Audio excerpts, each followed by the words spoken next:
into that powerhouse to turn those turbines, then the water goes to the river. Lake Powell on this side, cross section of the dam. The blue tube is a 15-foot diameter pipe, 5-meter diameter pipe called a penstock. And it's that penstock that carries the lake water down through the middle of the dam, crosses underneath that grass area down the bottom, then the water enters the turbine right here, spins that turbine round. Water drops out the bottom, goes to the river. We've got 8 generators. That means there's 8 of these penstocks. Each penstock powers one turbine, which in turn powers one generator. These buildings with the funny green roofs on them over here, those are the tops of each one of these penstocks right up here on top of the dam.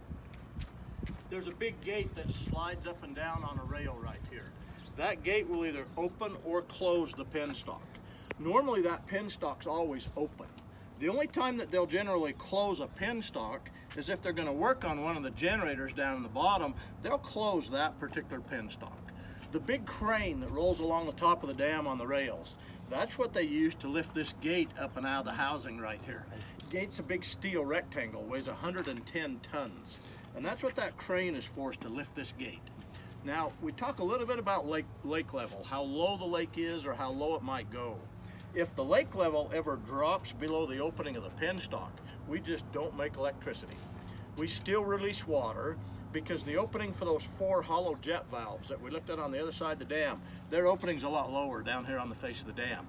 But even in 2005, when the lake's as low as we've ever been, we were 30%, we were still up above the opening of the penstock. We've always been able to make electricity. But it is possible in the future, if the drought continues, our lake level might drop below here someday, we might not make electricity. I'll give you an idea where we're at today with our lake level. This opening is a little over 200 feet below the top, about 66 meters. Today, that 113 feet low that we are today, that 34 meters, we're about right here in the middle. For the short term, we've got plenty of water. Long term, 20 years from now, who knows what might happen, we don't know. Any questions about this process?